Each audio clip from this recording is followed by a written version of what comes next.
y'all. So we made it back for another video.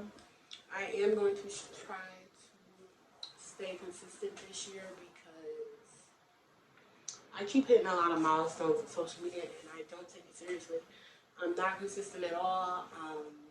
If you don't know, I went through a bad breakup and a couple other situations, and yeah, it's been a lot of stuff going on, but we made it back in one piece, not in pieces. That's amazing. Period. So make sure y'all like, comment, subscribe if you're new to this channel. I just wanted to come here as myself. I don't need y'all to pay attention to my outfit. Just pay attention to what I'm saying. And I feel like social media and living so worldly has us so caught up in these relationships, has us so caught up in life, has us so caught up with the media that we forget to like care for ourselves like genuinely, and we forget to genuinely love ourselves and, you know, just like take advantage of like your 20s, take advantage of learning and growing. So I'm here taking back control of my life, and I'm going to give you guys 5 intentions for growth, period. So make sure y'all stay tuned until the end of this video. Okay, so just as a disclaimer, this video is not to bash anybody. I ran for my life, and then the smoke got me. I'm not like specifically about to be talking about the dude I was with. I'm not about to be talking about my situation specifically. I'm gonna be mentioning here and there situations that I've been through. Not too much in detail because I really don't feel like putting none of my business out. I live a pretty private life now. I post what I want to post, but it's still mystery in it. And I'm single. I'm actually like learning to really love myself this year. I'm taking care of myself, making my health a priority, making my mental health a priority, and just being a mom. So yeah, this is not to bash nobody. So I don't care what y'all run back from this video, but that's y'all business. Ain't nobody got time for that. Anyways, so my self-love journey has like kept me single.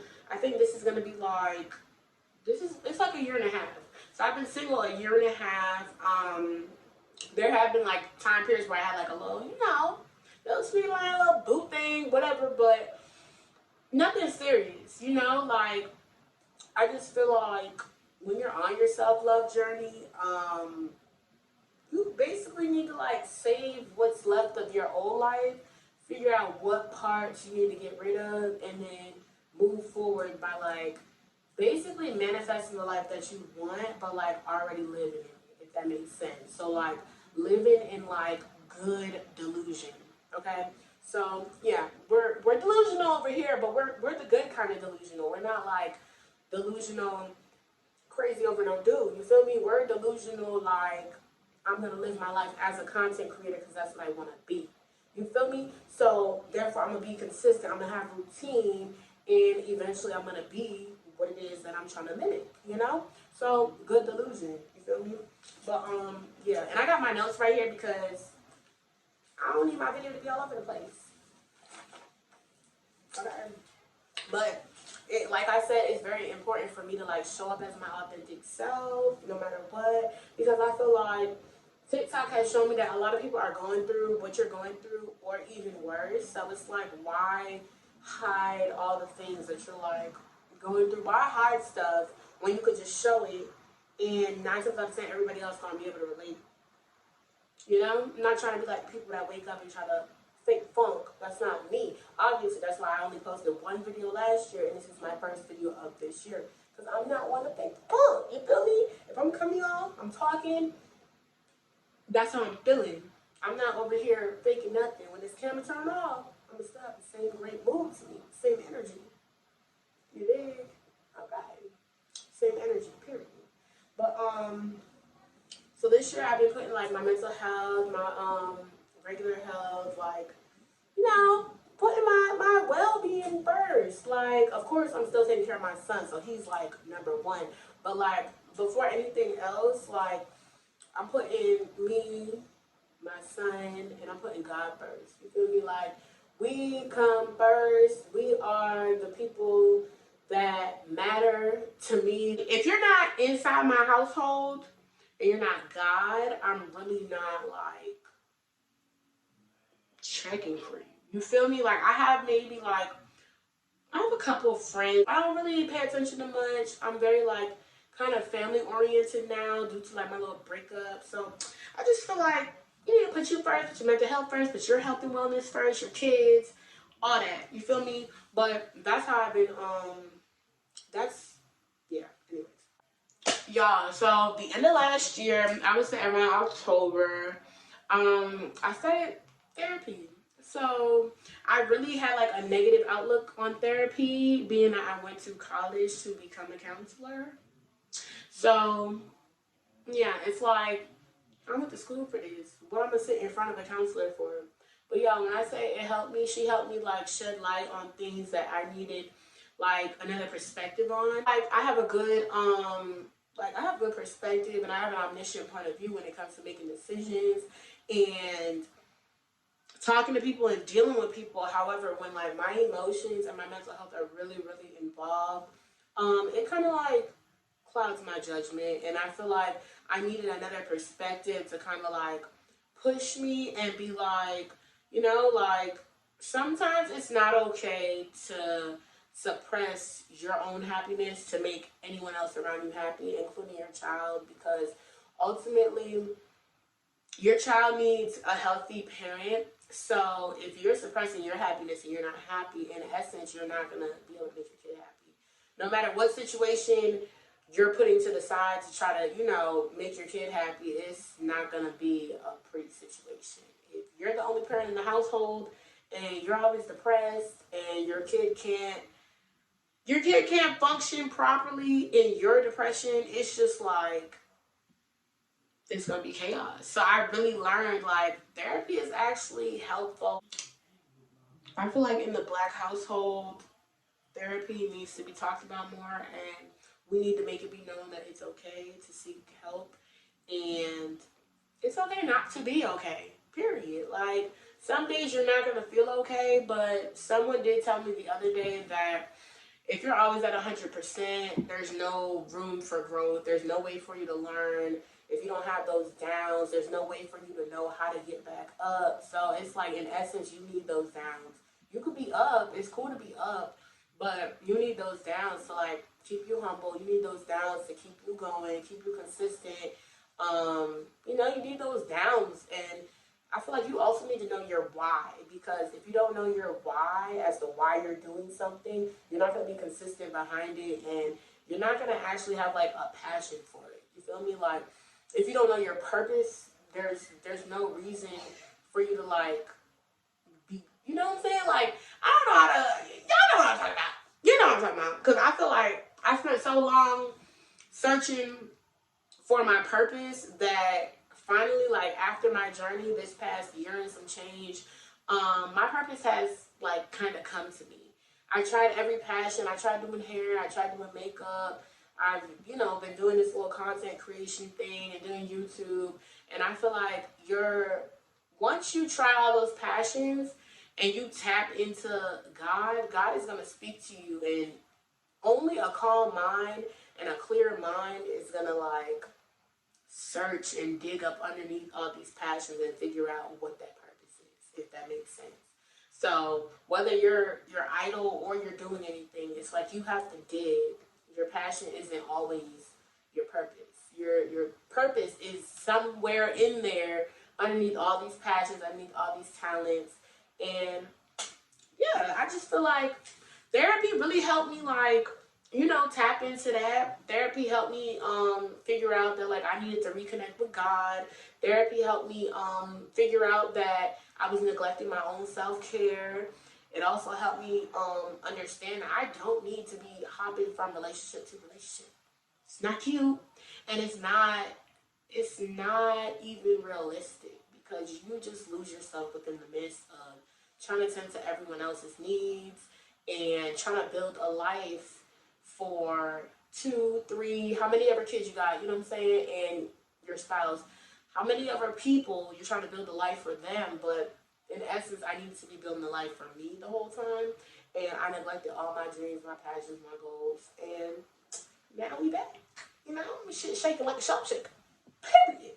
So, I also figured out that healing has no time limit. So, all the people trying to pressure me to date, I don't need a date. I'm good. I'm good over here. It's good in the hood. You feel me? Healing has no time limit. I just feel like I had a first boyfriend. I moved down here. Thought we was gonna be together. Some stuff happened. Came back down here. Went to the next guy. Yeah, that didn't work out. Got me in some drama. Went to the next guy. Um, he gets shot and killed when I was in high school. You know, my senior year.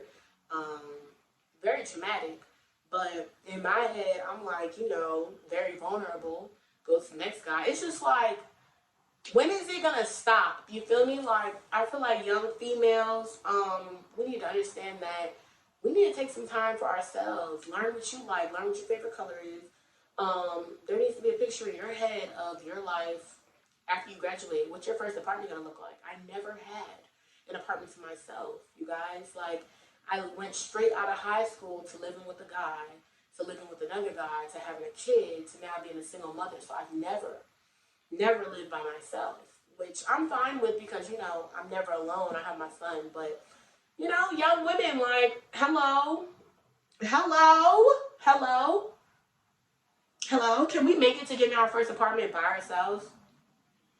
Can we make it to getting a car by ourselves? Can we make it to not having to drive around with a guy or having a guy drive our car by ourselves? Can we make it to being a corporate baddie, or, you know, going to work, coming home, being able to light your candles, walk around naked if you want to by ourselves? Like, can we do that? I just want, if anybody hasn't learned anything from this video, just learn that it's okay to be by yourself. It's okay. Okay? It's okay to be by yourself. I promise. I promise you. Okay? But yeah, that's what I've been dealing with. And the next thing I want to talk about is boundaries too, because in learning how to be by myself, I put up so many boundaries. I've kind of like put myself in a box and I've self-isolated, and I just feel like my boundaries have made other people upset. And I feel like that's fine because that also shows me, you know, who's really there for me, who is supposed to be in my life, who's not. If you're not okay with my boundaries, you don't have to be a part of my life. You don't have to be a part of my journey. I'm not begging anyone to stay. I'm not begging anyone to wait on me, to be ready to date. I'm not begging anyone to do anything for me. Anyone who has done anything for me, I am grateful. But I feel like being celibate, that's one of the main boundaries that I've like put around myself. Like, I'm celibate. I don't date. I don't even want, you don't need to come to my house. Like, I don't need anyone else's energy but the people who live here in this house, you know? I also feel like boundaries such as putting my phone on Do Not Disturb. My phone has been on Do Not Disturb for a year. Not only because of my boundaries, but, you know, I haven't changed my number. I don't want anyone disturbing me. I put a boundary on co-parenting even. I don't co-parent because I feel like inconsistencies, trying to purposely sabotage my life in co-parenting. I feel like it's a lot of stuff that goes into it, but I don't co-parent because I just feel like it's a boundary that I need for my mental health. And hopefully it changes because I would love for my son to grow up around both of his parents. But I feel like my boundaries are necessary for me to be a happy, single woman who's a great mom and who's attentive to her child and isn't having meltdowns every other day because someone messed up the co-parenting schedule, or because someone doesn't want to, you know, take the child on their weekend, or somebody doesn't, you know what I'm saying? Like, I just feel like certain moms are bitter, certain fathers are bitter. But I feel like when someone cuts something off due to their mental health and, you know, their peace and protecting the peace of their child, I feel like that's a healthy boundary. And it's something that was necessary. So in essence, in placing boundaries, I've learned that it's okay to be the villain in someone else's story. It's okay for people to not agree with decisions that you make for your child, your home, decisions you make for your happiness, your peace, your mental health, all of that. I feel like that's fine. It's fine to be the villain sometimes. And I'm perfectly okay with it. Perfectly okay with it. My routine has changed. My schedule has changed. I have a lot more free time. As I spoke on delusion earlier, I can actually live that now. Like, I go to the gym now. I'm home a lot more. I redecorated my entire house, just for like the vibes and energy purposes. Like, I just feel like I'm in a much calmer place, and I get a lot more done when I have a routine. I wake up now. It's like 5:45, 6 o'clock in the morning. I get a lot more done in my day. My errands are usually done by 12 p.m., 1 o'clock. I feel like that, and I get to be able to participate in school events. I get to carpool the kids to and from school. I just feel like I'm a lot more present now as a mom, and I love that for me. Amir. So earlier I talked about self-preservation, and I'm really interested in the Potter House and TD Jakes, Sarah Jakes Roberts, and I just feel like they pour a lot into me. And Sarah Jakes Roberts was talking about self-preservation in one of her sermons, and she was talking about how it looks different in every stage of life. But I feel like there's a point where you have to cut that self-preservation off, because she put the example of like a caterpillar turned into a butterfly, and how a cocoon, if the caterpillar doesn't come out in enough time, it'll transform into a butterfly. However, it'll suffocate itself. It'll die within the cocoon. So I feel like my self-preservation definitely looked like me getting my mind together, me getting closer with God. Like I said, I decided to let go of who and what no longer served me. Like I said, I stopped using myself as collateral.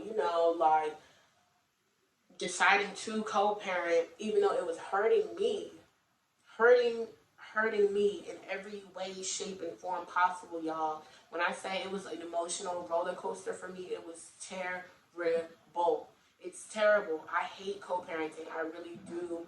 I love the outcome that it has for my kid, but like I said, it makes me like it broke me down.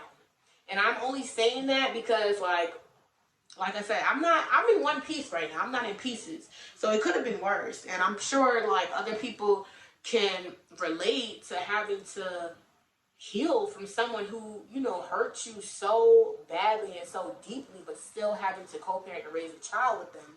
But I stopped using myself as collateral. I don't have to do that. It's okay. Like, that's why there's courthouses in place, that can get you child support. You guys can get a visitation schedule. You can do that. It doesn't have to result to that. If you guys can work it out outside of court, cool. But for my mental health and for the peace and sake of me and my child, I can't do it anymore, you guys. So that's just what it is. That's number one for my intention for growth. That would be like, just let everything go that doesn't serve you anymore. Like, it's okay to let go of stuff. It's okay to move on. I feel like there's nothing more beautiful than like coming out on the other side of something a better and stronger person. Like, it's so beautiful. Um, Number two, I feel like it's like celebrate your wins. Like, I don't celebrate my wins. I have a lot of stuff planned right now, and I have a couple like celebrations and stuff planned too. I'm gonna celebrate my birthday for the first time in like a while. Like, I'm not one to like get a cake. I'm not one to like do much. Last year I did do like indoor skydiving training. And went to like a little virtual reality thing, but I've like it's been a while since like I take a real birthday trip, take like, do like a real dinner, have like your friends around you. I've never really like done that as an adult. Like, it's always been like my 21st birthday I went to Miami, but it wasn't like a party turn up. And then, like I said, last year, turning 24, I did that indoor training, but it hasn't been anything good. So I'm definitely going to celebrate that. I'm going to celebrate all my wins. I didn't celebrate purchasing my first home at 22. I got a couple other investments and stuff going on. Graduated college, didn't celebrate that. I never even went to my middle school or high school or college graduation, you guys. So I just feel like I'm not one to celebrate my wins, but my second intention for growth is to celebrate my future wins, you know? And I'm going to celebrate the ones that I missed celebrating in the past because, like I said, I've been accomplishing a lot. I'm only 24. I might be 25. And I feel like you need to celebrate your wins. There's no reason that you shouldn't be celebrating your wins. Number 3 would be to focus on progress and the journey rather than like perfection, because I feel like I'm a perfectionist and I always think about like, oh, the outcome. I feel like I always want to like operate at 100% potential. Like I always want to operate at 100%. I always want everything to be good and moving in the right direction. But I feel like with this journey, I've always like within this journey, I realized that sometimes the way up is like down, or like the way forward is sometimes like 2 steps back, and then you can jump like 6 steps forward. Because I feel like in order for you to accomplish things and learn, you have to like fail. So it's like failure is not such a fear for me anymore. I feel like I'll come out on the other side like really like wise, like. Because at first, it was giving quarter life crisis, okay? It was giving quarter life crisis for real. Boy, if you don't. I was like, I need to do more.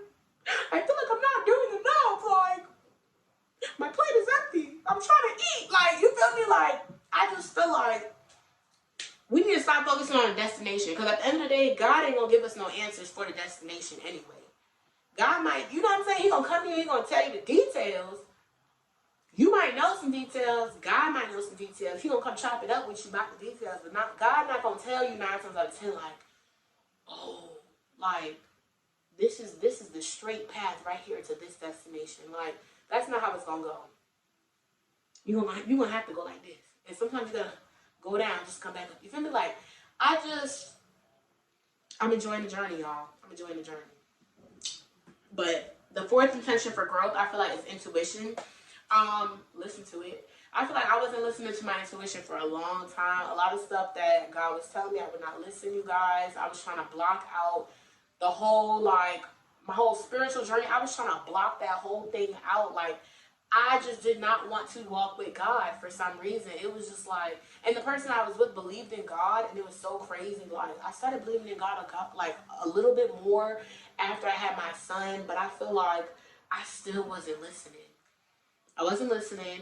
I had a mind full of clutter. Like, it's like 497 tabs open in my head at all times. Like, I had insomnia so bad I couldn't sleep because it's stuff on my mind. Like, why at 3 in the morning am I looking for my birth certificate? Like, why am I trying to pay bills at 2:30 in the morning? Why am I like, I just feel like it was a lot of stuff going on up here to the point where I couldn't even listen to my intuition. I couldn't listen to God. I couldn't even hear God. I couldn't even hear nothing. I didn't want to hear nothing nobody was saying. People could show me dead in my face like they wasn't loyal. People could show me dead in my face that it was some other stuff going on around, like, or going on. You know what I'm saying? Like, people would show me dead in my face that it was like other stuff going on, and I just wouldn't listen. I would just try to keep going in life, keep going. It was just like, it got to a point where I was just like, oh my God, what do I do now? And I feel like when you finally get to that point of asking God, what do you do now? I feel like you're at your 5th intention for growth. You're really at that seeking understanding stage where you just want like that wisdom, and you just want to know like, okay, like, why is everything going wrong? Like, I'm ready to listen. I'm ready to pay attention. I'm ready to acknowledge that when somebody showed me who they were the first time, I have to believe them. I'm ready to understand that just because I got all these brilliant ideas and business plans and all this motion, that just because somebody said they love me doesn't mean that they're about to go along with it, or doesn't mean that they're even willing to build with me on that foundation. You feel me? So it's like you can't force people to be you. You can't force people to be someone that they're not. You can't force anything, really. You just have to kind of seek understanding and move accordingly. You have to learn what a situation is and figure out what's best for you. Because at the end of the day, you're the one who has to live with these decisions. You're the one who has to live with the trauma that people contribute to your life. You're the one who has to live with, if someone leaves a relationship, I got a whole child I'm stuck with. You know, like I'm the one who has to live with all of this. So I feel like this is my world. You know, like the stuff that revolves around me has to go how I want it because I can't control the outside forces. I can't control what God has for me. So the things that I can control, I have to make sure that I control them. Or else I'm never gonna grow. And like during this whole journey, like I've even written down what type of woman I want to be. I feel like I always gave asset woman, but I really want to give the asset woman. Like I want to move on God's time. And y'all, I even wrote this down. Like I write this down all the time because I also figured out that writing stuff down is different from you putting it in your phone. Okay, I wrote all this stuff down. Like I'm gonna use manifestation and consistency to get my ish done. I need to get my ish done. I need to stop talking about it. Stop talking. Everybody don't need to know everything. Stop talking. I need to stop talking so much and just do it. You feel me? I need to live it in delusion, manifest it by saying it and writing it down, and then you need to do it. You need to put in some work so that God can in return work on you. You feel me? Like it has to go like that because I feel like I'm my son's superhero right now. Like I figured it out just like I always do. So there's no need to keep, which I'm still working on. I will admit I'm still working on this because sometimes I do have to panic a little bit and have a little meltdown. But I know in the end it's okay. I know God will take care of it and I'm gonna figure it out. You know? I'm gonna figure it out like I always do. But we need to stop having fear and worry so much because things are gonna work out. A huge part of my self-love journey and like my growth journey has been just understanding that I'm worthy of more. Even though I feel like I already have like the potential to be more, you need to understand that you're worthy of more. So a better partner is gonna come along. You're gonna be in a better financial situation. You're gonna be in a better situation house-wise, car-wise. All this good stuff can come to you if you put in the work and you walk with God like you're supposed to and you just do your part because you can't control God's part. All you can do is do what you're supposed to do. I really do want to make more videos. Like I hate vlogging, you guys, but I really do want to make like more sit down videos, elaborating on this because I just feel like now that I'm like in the gym, y'all, I'm taking vitamins. I'm back taking vitamins. I ain't took vitamins in like, yeah. I feel like I still wanna there's still one more thing I need to do. I don't want to say it on camera because it's kind of personal. But there's still one more thing I want to do. I read books now. I just feel like once you tap into that journey and you like surrender, kind of surrender your own life to God, a lot of things start working in your favor. I've become like a money magnet again. I feel like because everyone's not like supposed to come with you on this journey. I feel like you elevating and growing, not everyone that you are willing to cater to is supposed to be with you. And let me tell you, God will keep certain blessings away from you because he know that somebody ain't deserving of it, or that he knows that somebody might mishandle it, or that hey, like you deserve this blessing, but you're so vulnerable that you may let it, slip into the wrong hands. So I do believe in that because as soon as I became single, like a lot of opportunities have come my way. And this year I'm probably gonna take advantage of a lot of that. But yeah, that's my video, you guys. I'm gonna make some more. I guess you guys can give me some like video ideas or whatever if you want to, or I'll just make some up off the top of my head. And I haven't figured out a posting schedule. I'm still waiting on my intro, but make sure y'all like, comment, subscribe, and turn on that post notification bell so that you can come back for the next video. You heard me? Make sure y'all like, comment, and subscribe, because they're gonna be back with some more content, and I'm so excited because I really I like YouTube. I like YouTube. I always like YouTube. I just feel like when I didn't have like a personality, I didn't want to post. So make sure y'all with me when I post another video. Period. Look and subscribe.